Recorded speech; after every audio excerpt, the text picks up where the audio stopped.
'Di ba? Isa rin siya sa pinag-usapan sa batch na ito ng Pinoy Big Brother 8. Isa siya sa mga bumubuo ng Carjon na love team. Laging trending ang Carjon ha. Pag pinost yan sa Twitter at Facebook, talagang maraming retweets at mentions. Hindi rin makakalimutan syempre yung pagbibigay niya ng closure with Karina sa loob ng bahay ni Kuya nang bumalik siya from Camp Star Hunt.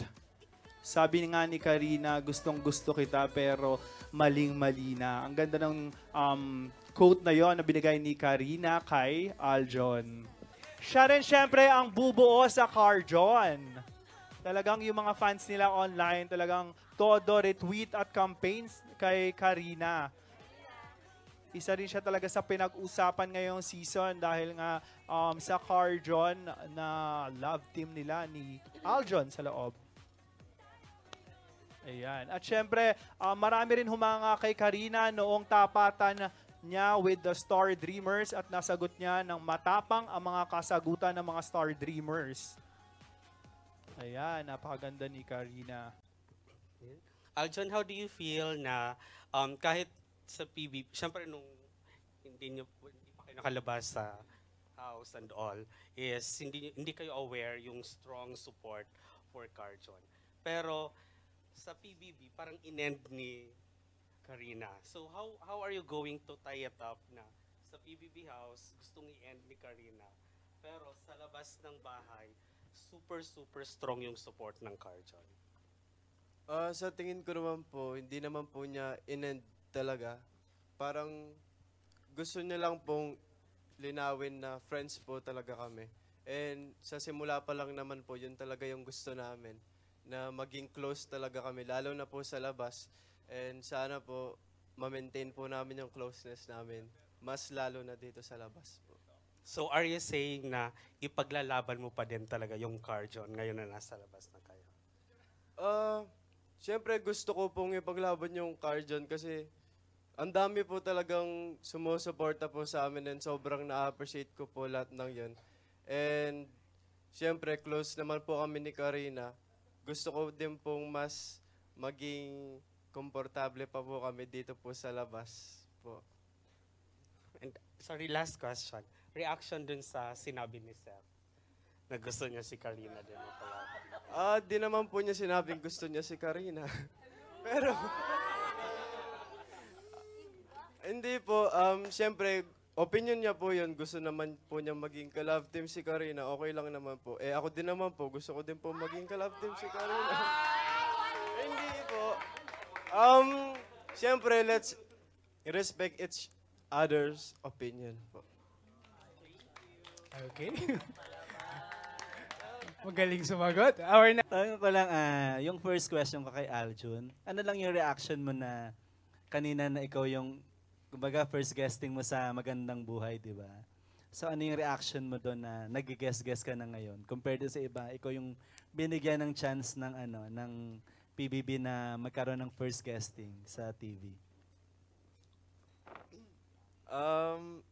Siyempre po, masaya nung nalaman ko pong mag-guest nga po ako sa TWBA, sa Magandang Buhay. Sobrang saya ko po nun.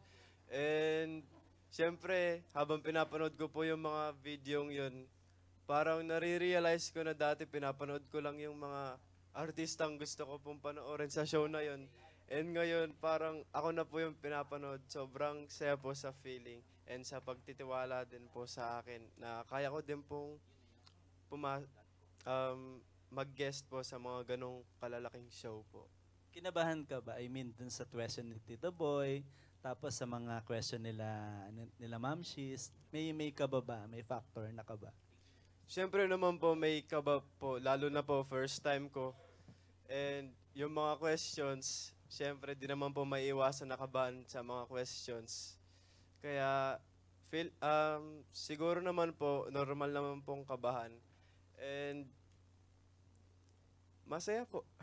If given a chance ba, gusto mo bang maging solo artist or dahil hit na hit yung Carjon sa inyong dalawa ni Karina, mas gusto mong love team? Sabi nila, you'll be the next next love team na aabangan? Yung Carjon. Ano masasabi mo doon?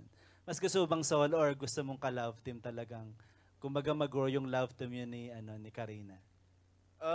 Sa akin naman po, gusto ko din po mag-solo and gusto ko din po mag-love team. Kasi po, siyempre habang tumatagal po sa industry, maganda din pong yung habang nag-grow ka, may kasama ka din pong nag-grow sa pagkakaroon po ng love team. Sa pagiging solo naman po, gusto ko din naman pong makilala ako na bilang Aljon po. So, kahit naman po anong mangyari, kung maging solo man po ako or magka-love team po, sobrang saya ko po.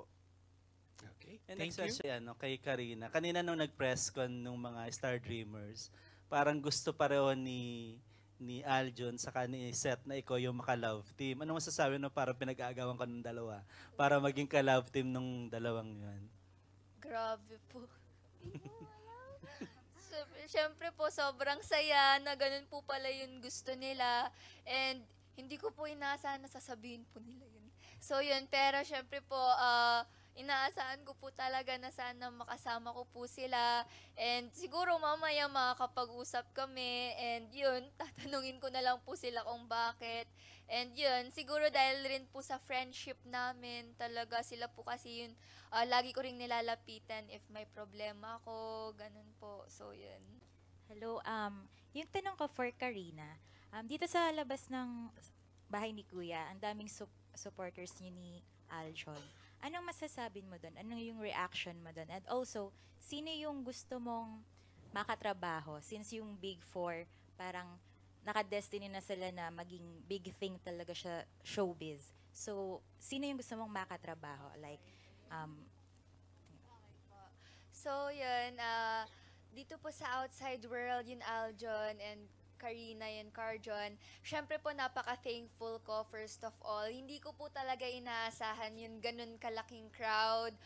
Talagang warm ng heart, ng puso. And syempre po parang sobrang nakaka-proud.